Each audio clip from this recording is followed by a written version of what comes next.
இங்க இருந்தவர்களை நாங்கள் ஞாபகப்படுத்த வேண்டும். இந்த கூட்டத்திலே ஜனாதிபதி மஹிந்த ராஜபக்ச அவர்கள், அதே நேரம் பிரதம மந்திரி DM ஜெயரட்ன அவர்கள், இந்த மது வியாபாரத்தின் மூலமாக அதிகம் பாதிக்கப்பட்ட ஒருவர் தான் பிரதம மந்திரி அவர்கள் குற்றச்சாட்டுக்கு முகம் கொடுத்து பல குற்றச்சாட்டுகளுக்கு முகம் கொடுத்த ஒருவர். அதே நேரத்தில் இது இருக்கிறது என்பதை அடிக்கடி ஞாபகப்படுத்தும் ஒருவர் சுகாதார அமைச்சர் மைத்ரிபால சிறிசேன, அதே நேரத்தில் பொருளாதார அபிவிருத்தி அமைச்சர் பசில் ராஜபக்ச, அது மாத்திரமல்ல கோத்தாபய ராஜபக்ச அவர்கள், நமது பாதுகாப்பு செயலாளர்கள் எல்லோருமே இங்கே இருக்கின்றார்கள். ஆகவே இது ஒரு ஸ்திரமான ஒரு நடவடிக்கையாக மாற வேண்டும் என்பதுதான் நமது முக்கியமான அந்த மேசையில் இருப்பவர்கள் அத்தனை பேரும் மிக மிக முக்கியமானவர்கள், நாட்டின் முக்கியமான ஒரு அங்கத்தவர்கள். எனவே அவர்கள் எல்லோருமே கூடிய ஒரு முடிவு எடுக்கும் போது அது நல்ல பலனை கொடுக்கும் என்று எதிர்பார்க்கின்றோம். டெய்லி மிரர் பத்திரிகையுடைய செய்தி, campaign crash kills 2 lorry carrying supporters of UPFA candidates crash into fellow supporters, the 8 injured were rushed to the hospital என்கிற செய்தியாக இருக்கிறது. இது நேற்று விபத்து காலியில் இடம்பெற்றிருக்கிறது. ரத்கம காலியிலே நடைபெற்ற செய்தி. ஐக்கிய மக்கள் சுதந்திர கூட்டமைப்பினுடைய ஷாமி ஆரியவன்சவுக்கு ஆதரவு தெரிவிக்க சென்ற 2 வாகனங்கள் நேருக்கு ஒன்று மோதி 2 உயிரிழந்திருக்கின்றார்கள். 8 வைத்தியசாலை அனுமதிக்கப்பட்டிருக்கிற செய்தி இங்கே பிரசுரமாக இருக்கின்றது டெய்லி மிரர் பத்திரிகையிலே. இவை ஆங்கில சிங்கள பத்திரிகை கொண்டு வந்த செய்தி. எனவே தமிழ் பத்திரிகை எப்படி வித்தியாசமான செய்திகளை தரும்? 2 மொழிகளில் இருந்தும் தமிழ் பத்திரிகைகள் எவ்வாறு வேறுபடும் அப்படி நாங்கள் நினைக்கும் போது இல்லை. தேர்தல் என்பது பொதுவானது என்று வீரகேசரி தகவல் தருகிறது. மார்ச் 29ஆம் தேதி தேர்தல் 3094 வேட்பாளர்கள் களத்தில். களுத்துறையில் அகில இலங்கை மக்கள் காங்கிரசின் வேட்புமனு நிராகரிப்பு. இங்கே வித்தியாசப்படுகிறது. அகில இலங்கை மக்கள் காங்கிரசினுடைய ஒரு வேட்புமனு நிராகரிக்கப்பட்டிருக்கிறது நேற்றைய தினம். அது நியூஸ் ஃபர்ஸ்ட் வழங்கி இருந்தது. இதில் பார்த்தீர்கள் என்றால் வீரகேசரி 155 உறுப்பினர்கள் என்ற ஒரு எண்ணிக்கையை கொடுத்திருக்கிறது. நாங்கள் ஏற்கனவே பார்த்தோம் சிங்கள மொழி பத்திரிகைகள்ல அந்த எண்ணிக்கை சற்று வித்தியாசப்படுவதாக. தமிழ் மொழியில் 155 வேட்பாளர்கள் என்று குறிப்பிட்டிருக்கிறார்கள். அடுத்து, காணாமல் போனவர்களுக்கு மரண சான்றிதழ்கள் பெறுவது அவர்கள் கொல்வதற்கான அனுமதியாகும். வடமாகாண சபை உறுப்பினர் அனந்தி சசிதரன் விசனம் என்கின்ற செய்தியாக இருக்கின்றது. காணாமல் போனவர்களுக்கு மரண சான்றிதழ்கள் பெறுவது அவர்களை கொல்வதற்கான அனுமதியாகும் என்கின்ற செய்தியாக. அதாவது நேற்றைய தினம் யாழ் ஊடக மையத்தில் ஒரு பத்திரிகையாளர் சந்திப்பு இடம்பெற்றது. அந்த பத்திரிகையாளர் சந்திப்பில் தான் அனந்தி சசிதரன் இவ்வாறான ஒரு குற்றச்சாட்டை முன்வைத்திருந்தார். அதாவது காணாமல் போனோர் தொடர்பாக நாங்கள் பல இடங்களில் முறைப்பாடு செய்து கொண்டிருக்கிறோம், சர்வதேச ரீதியாகவும் உள்நாட்டிலும். குறிப்பாக ஜனாதிபதி ஆணைக்குழு முன்னிலையிலும் தாங்கள் பதிவுகளை செய்து கொண்டிருக்கின்றோம். இந்த சந்தர்ப்பத்தில் ஏற்கனவே நாங்க யாழ் மாவட்டத்தில் மிக விரைவில் இது தொடர்பாக நடைபெற இருக்கிறது. இந்த சந்தர்ப்பத்தில் அவர் சொல்லியிருக்கிறா, மிக அண்மையில ராணுவத்தினருடைய உதவியோடு கிளிநொச்சியில் அரசாங்க அதிபர், உதவி அரசாங்க அதிபர் இவர்கள் இறந்தவர்கள், அந்த காணாமல் போனவர்களுக்கு மரண சான்றிதழ்கள் விநியோகிக்கப்பட்டதாக, எந்த விதமான விசாரணைகளும் இல்லாம அதாவது காணாமல் போனவர்களை இறந்தவர்களாக கருதி மரண சான்றிதழ்கள் வழங்கப்பட்டிருக்கிறது. அதாவது அரசாங்கத்திற்கும் ஒரு பொறுப்பு இருக்கிறது. எவ்வளவு காலம் காணாமல் போனவர்கள் அவர்கள் இறந்தார்கள், அதைத்தான் அவர்கள் செய்திருக்கிறார்கள். ஆனால் அனந்தி சசிதரனுடைய குற்றச்சாட்டு, ஊடகங்கள்ல மிக அண்மை காலமாக தங்களுடைய உறவுகள் சித்திரவதைக்கு உட்படுவதாக பல செய்திகள் ஊடகங்கள் வாயிலாக வந்து கொண்டிருக்கின்றன. இந்த நேரத்தில் காணாமல் போனவர்களை இறந்தவர்களாக கருதி மரண சான்றிதழ் வழங்கும் போது அந்த காணாமல் போனவர்கள் இறப்பதற்கு, கொல்லப்படுவதற்குமான வாய்ப்பு இருப்பதாக அவர் ஒரு குற்றச்சாட்டை, ஒரு கருத்தை நேற்றைய தினம் ஊடகவியலாளர் சந்திப்பில் முன்வைத்திருக்கிறார்.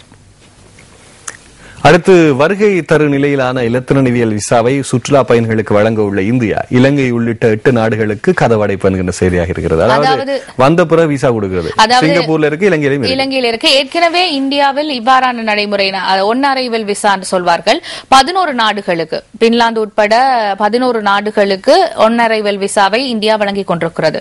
சுற்றுலாத்துறையையும் பொருளாதாரத்துறையையும் அபிவிருத்தி செய்யும் நோக்கோடு இந்தியா இந்த விசா திட்டத்தை மேலும் நீடித்திருக்கிறது. இதன் பின்னணியில் 180 நாடுகள் ஒன் அரைவல் விசாவை பெற்றுக்கொள்ள முடியும். அந்த நாடுகளிலிருந்து வருபவர்கள் நேரடியாக விமான நிலையத்தில் இறங்கி தங்களுடைய விசாவை பெற்றுக்கொள்ளக்கூடிய வசதி இருக்கிறது.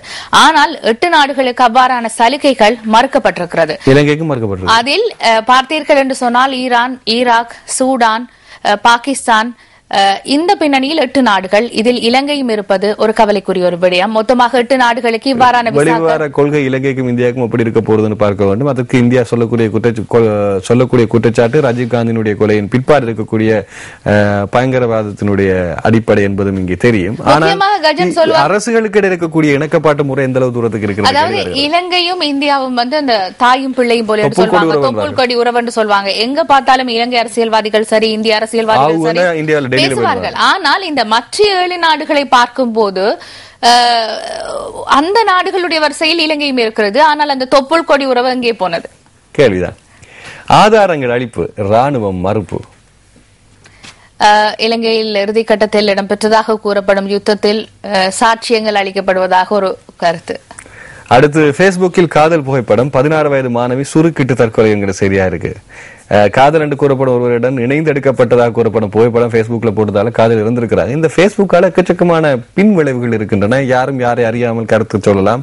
அந்த கருத்துக்கு முகம் கொடுத்து உலகத்தை பார்க்க முடியாமல் பல இளைஞர் யுவதிகள் தற்கொலை செய்யக்கூடிய சம்பவம் இருக்கிறது. இதுல இன்னும் ஒரு சம்பவம். இதற்கான கதவடைப்புகள் எப்படியான நிர்வாகத்துக்கு வரப்போறது நாங்க பொதுவாக கஜன் இன்னொரு விடயம் இருக்கிறது. தற்கொலை என்று சொல்வதை எந்த விதத்திலும் ஏற்றுக்கொள்ள முடியாது. அந்த தற்கொலை மனநிலையிலிருந்து அவர்கள் பலவீனமான மனநிலையிலிருந்து வெளிவர வேண்டும். எனவே அதற்கு பேஸ்புக் ஒரு காரணம் என்பது வந்து ஒரு சிந்திக்க வேண்டிய ஒரு விஷயம். அது ஒரு பெரிய ஒரு விஷயம் இல்லை. இதே தாங்க முடியாதவர்கள் உலகத்தில் இருக்கக்கூடிய வாழ்க்கை தரத்தை எப்படி, அந்த வாழ்க்கை நிலையை எப்படி முகம் கொடுக்க போறன்னு கேள்வி அருமையாக கேட்டிருந்திருக்கீங்க. நிச்சயமாக. ஏனென்று சொன்னால் இப்பொழுது சமூக வலை இணையதளங்கள் வந்து மிக முக்கியமான பங்கு. அதை நாங்க நல்ல வழியில பயன்படுத்தணும். இது மாணவர்களுக்கு மிக முக்கியமா. அதே நேரத்தில் காதல் இருந்தா நண்பராம இருக்கலாமே. அவ்வளவு தூரம் அந்த இந்த காலகட்டத்தில் ஒரு பேஸ்புக் பயன்படுத்தக்கூடிய மாணவி இவ்வளவு தூரம் ஒரு மற்றும் இன்னொரு விடயம் இருக்கிறது. சில வேளைகள்ல வந்து இன்னொருவரோடு இணைந்திருப்பதாகவும் சில ஆபாச புகைப்படங்களை மற்றவர் வெளியிடக்கூடிய வசதிகள் இருக்கிறது. ஆனால் அதை எவ்வாறு நிறுத்துவது என்பது தொடர்பாகவும் சில புகைப்படங்கள் வெளியில் வரலாம். ஆனால் அதுக்காக உயிரை மாய்த்து கொள்ள வேண்டிய தேவையில்லை. நீங்கள் ஒரு 5-6 பேர் உங்களுடைய நண்பர்கள் சேர்ந்து அந்த அக்கவுண்டையே நீங்க க்ளோஸ் பண்ணலாம். பேஸ்புக்கு அருமையான ஒரு விழிப்புணர்வு கொடுத்திருக்கீங்க உமா, வாழ்த்துக்கள். என்னடா இது மிக முக்கியமான காலத்தில் சில வேளைகளை இப்ப உதாரணமா கஜன் உங்களுடைய பெயர்ல இன்னொருவர் ஒரு ப்ரொஃபைலை கிரியேட் பண்ணி வச்சிருப்பார். அதை நீங்க வந்து உண்மையான கஜமுகன் இல்லை என்று சொல்லி அந்த ப்ரொஃபைலை க்ளோஸ் பண்றதுக்குரிய வாய்ப்புகளை பேஸ்புக் கொடுத்திருக்கிறதா.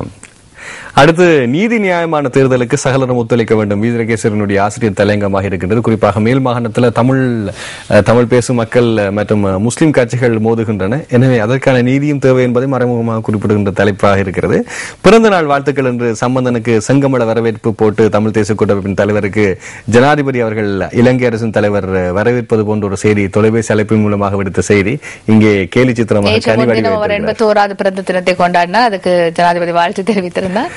அடுத்து நாங்கள் சுடரொளி பத்திரிகையுடைய தலைப்புக்கு செல்லலாம். ஜெனீவாவில் அரசுக்கு எதிராக பலமுனை வியூகங்கள் வகுப்பு, இலங்கை சார்பு நாடுகளுக்கு அமெரிக்கா பிரிட்டன் விலை விரிப்பு, பிரான்சிடமும் முக்கிய பொறுப்பு செய்தியா இருக்கிறது. எக்கச்சக்கமான வியூகங்களையும் தாண்டி செல்லக்கூடிய சக்தியை எமது ஜனாதிபதி இவ்வளகாலம் கடத்தி இருக்கின்றார். இலங்கை அரசு தெரிவித்திருக்கிறது. இம்முறையும் அந்த பலத்தை சவால் கொள்ளக்கூடிய அளவிற்கான சக்தி இலங்கைக்கு இருக்கும் என்று நம்புவோமாக. அதை எதிர்க்கக்கூடிய சக்தியை சர்வதேச சமூகம் எப்படி பயன்படுத்த போகின்றது, இம்முறை அவர்களுக்கும் ஒரு வாய்ப்பு இருக்கிறது என்பதையும் நாங்கள் நம்புவோமாக. பொதுவாக ஜெனீவாவை எல்லோரும் எதிர்பார்த்து காத்திருக்கிறார்கள். பாதுகாப்பு சபைக்கு சென்றால் மாத்திரமே இலங்கைக்கு சவால். ஜெனீவா குறித்து அஞ்சு தேவையில்லை என்கின்றார் மனித உரிமை ஆணையாளர். இதுவும் ஜெனீவா தொடர்பான ஒரு செய்தி. இது மிக முக்கியமான செய்தி, வாசித்து தெரிந்து கொள்ளுங்கள். அரசுக்கு எதிராக ஜெனீவாவுக்கு படியெடுக்கும் வடக்கு கிழக்கு சிவில் சமூக பிரதிநிதிகள் களத்தில் அதுவும் தமிழ் பேசும் மக்களாக ஒன்று திரண்டு, அதாவது அவர்கள் ஒரு எல்லோருமாக இணைந்து இந்த செயற்பாட்டில் ஈடுபடுவதுதான் இங்கு சுவாரஸ்யமாக ஏற்று ஒரு தேவைப்படுகின்ற ஒரு விடயமாகவும் இருக்கிறது. 155 உறுப்பினர்கள் தெரிவுக்காக 3794 பேர் களத்தில் என்கிற செய்தியாக இருக்கின்றது. தேர்தல் மார்ச் 29 மேல் தென் மாகாணங்களுக்கு என்கிற செய்தியும், காணாமல் போனோர் இணையம் திங்கட்கிழமை அங்குரார்ப்பணம், புலம்பெயர் தமிழர் முறையிட ஏற்பாடு என்கிற செய்தியாக இருக்கிறது. காணாமல் போனோருக்கு இணையம் தயாரிக்கக்கூடிய வசதியும் நமது நாட்டிலே தான் இருக்கிறது என்பதை ஞாபகப்படுத்த வேண்டும். அவரவர்களின் நியாயங்கள் பொதுநிலை காண முடியாதே சுடரொடியினுடைய செய்தி. இது எல்லோருக்குமே தெரியும். உங்களுக்கு ஒரு மனசாட்சி, எனக்கு ஒரு மனசாட்சி. அப்ப பொது நியாயம் என்ன? அதற்கும் வெவ்வேறான மார்க்கங்கள் இருக்கிறது. ஒவ்வொரு மார்க்கம் ஒவ்வொரு நியாயம் சொல்கிறது. எனவே அதனால் தான் மாநிலம் இழந்து கொண்டிருக்கிற செய்தியை சுடரொளி தெரிந்து பதிவு செய்திருக்கிறதோ என்று தோணுகிறது. காலத்தின் தேவை கருதிய ஒரு ஆசிரியர் தலையங்கம். அடுத்து சித்திரகுப்தரே, இது என்ன வெறுமையா இருக்கு, கணக்கு வழக்கு எதுவுமே கிடையாதா? யம தர்மராசா மன்னார் மனித மண்டை ஓடுகள் என்கின்ற செய்தி இருக்கின்றது. அதாவது யமனுக்கு அக்கௌண்டபிலிட்டி என்று சொல்லப்படுகின்ற பதிவு செய்யக்கூடிய திராணியற்ற நிலையிலே யமலோகம் இருக்கிறது மன்னார் புதைக்குழிக்கு பின்னர் என்கின்ற செய்தி. சித்திரகுப்தனை குழம்பி போயிருக்கிறார். ஜேபியினுடைய கேலி சித்திரம். ஜேபி, நீங்கள் ஒவ்வொரு முறையும் கேலி சித்திரம் வரையும் போது ஆழமான கண்ணோட்டத்துக்கு அழைத்து செல்வதிலே வல்லவராக இருக்கிறீர்கள். கேலி சித்திரம் என்று சொல்லும் போது அந்த சிரிப்பது மாத்திரமல்ல, சிந்திக்கவும் தூண்ட வேண்டும். நான் எப்போதும் அதை வாழ்த்துவது வேணும். இதுவும் மிக சிறப்பாக அமைந்திருக்கின்றது. சுடரொடியினுடைய கேலி சித்திரமாக அது பதிவாகிறது. அடுத்த செய்தி தினகரன் செய்தி. தினகரனுடைய செய்திகளை பார்க்கலாம். 155 உறுப்பினர்களை தேர்ந்தெடுக்க 3094 பேர் போட்டி. ஏற்கனவே பார்த்த செய்தி. போதைப் பொருள் ஒழிப்புக்கு விசேட வேலை திட்டம் அதிகாரிகளுக்கு ஜனாதிபதி உத்தரவு.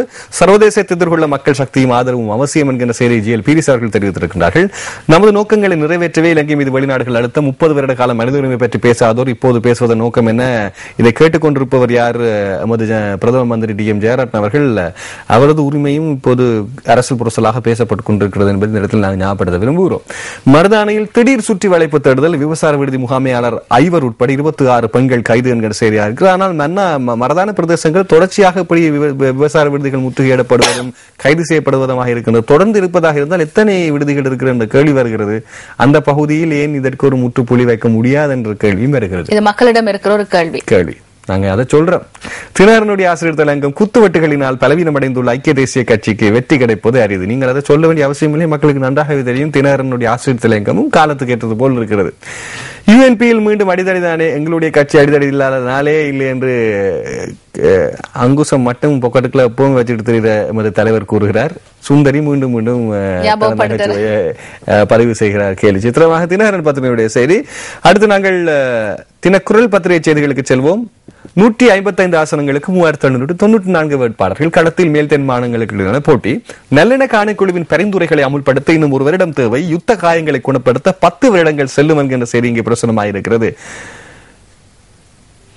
ஜெனீவாவுக்கு ஒரு பேரடி ஒன்று போல் இருக்கிறது. குணப்படுத்த 10 வருடங்கள் தேவைப்படுகிறது. நீண்ட கால எல்லை குறிப்பிடப்பட்டிருக்கிறது.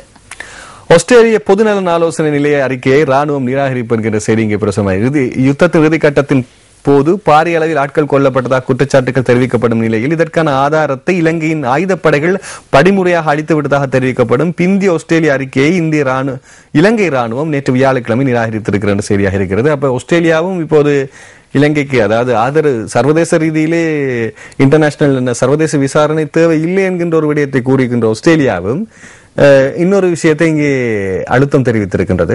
அதற்கு ராணுவம் நிராகரிப்பு தெரிவித்திருக்கிறது. யோசிக்கப்பட வேண்டிய செய்தி. நீங்கள் எந்த கணிப்பு சரி என்றால் நாளை மறுதினம் இந்த செய்தி தான் அதிகப்படியான முன்னெச்சரிக்கையாக வரக்கூடிய வாய்ப்புகள் இருக்கின்றன. பணத்துக்கு பதிலாக விரைவில் பஸ்களில் முட்கொடுப்பன வாட்டை அண்மையிலே நாங்கள் செய்திகளில் பார்த்தோம். வெளிநாடுகளை போன்று நம் நாடும் வளர்ச்சி அடைவதற்கு இதுவும் ஒரு எடுத்துக்காட்டு. கடும் அழுத்தத்தில் சிக்கியிருக்கும் வத்திகான். இது தினக்குரல் பத்தினுடைய ஆசிரியர் தலையங்கம். அங்கும் அரசியல். மீனவர் பிரச்சனையில் தலையிட வேண்டாம், ஜெனீவாவில் காப்பாற்றும் வழியை பாருங்கள். அமைச்சர் ராஜ சேராரத்தை யாருக்கு சொல்கிறார்? வெளியுறவு அமைச்சர் ஜிஎல் பீரிஸ் அவர்களுக்கு. பிரதீப்பினுடைய கேலி சித்திரம் நேற்று முன்தினம் வந்த அவர்களுடைய செய்தி இங்கே கேலி சித்திரமாக வரையப்படுகிறது. அதை அடுத்து நாங்கள் பார்ப்போம். இன்று மெட்ரோ கொண்டு வரக்கூடிய செய்திகள். 2 விபத்துகளில் 4 பலி, மேலும் 8 பேர் காயம். புத்தளம் 2 பகுதிகளில் வெவ்வேறான நியமனத்திலே இந்த விபத்துக்கள் நடைபெற்றிருக்கின்றது. நாட்டை அடைந்தவுடன் விசா வழங்குவதை 180 நாடுகளுக்கு இந்தியா விஸ்தரிப்பு. இலங்கை உட்பட 8 நாடுகள் மாத்திரம் நீக்கம் என்கிற செய்தி பதியப்படுகிறது மெட்ரோவில். ஆஸ்திரேலியாவுக்கு சட்டவிரோதமாக படகில் சென்ற 45 இலங்கையர்கள் திருப்பி அனுப்பப்பட்டனர் என்று செய்தியாக இருக்கின்றது. மீண்டும் ஆஸ்திரேலிய அரசாங்கம் செய்தி வெளியிடுகிறது, நீங்கள் ஆஸ்திரேலியாவில் எப்பொழுதுமே தங்கி இருக்க முடியாது என்று. ஆகவே இப்படி பல விடயங்கள் இருக்கும் போது நாங்கள் உங்களுக்கான செய்திகளை தந்திருக்கின்றோம். நாளை மறுதினம் சக்தி பிரஸ்லிஸுக்கு விடுமுறை. திங்கட்கிழமை உமா வீரியமாக வந்து இன்னும் அறிக்கையை தருவார். எனவே 2 நாட்களில் நடந்த இன்னும் தேர்தல் சூடு, தேர்தல் வெப்பம், கள நிலவரம் உங்களுக்கு சுவையான செய்திகளாக வரும். செய்திகள் என்பது வந்து இலங்கை மக்களுக்கு காலையில சாப்பாடு மாதிரி. அதுக்கு பிறகுதான் அவர்கள் தமது செய்திகளுக்கு காட்டி அவங்களுக்கு விடிஞ்ச மாதிரியே இருக்காது. அதை தெரிஞ்சுதான் நாங்கள் தந்துட்டு இருக்கிறோம் நேயர்களே. எனவே தொடர்ந்து குட் மார்னிங் ஸ்ரீலங்காவோடு இணைந்திருங்கள். நாங்கள் இருவரும் தற்காலிகமாக விடைபெறுவதற்கான நேரம். நன்றி உமா. நன்றி நேயர்களே, உங்களுக்கும் நன்றி. வணக்கம்.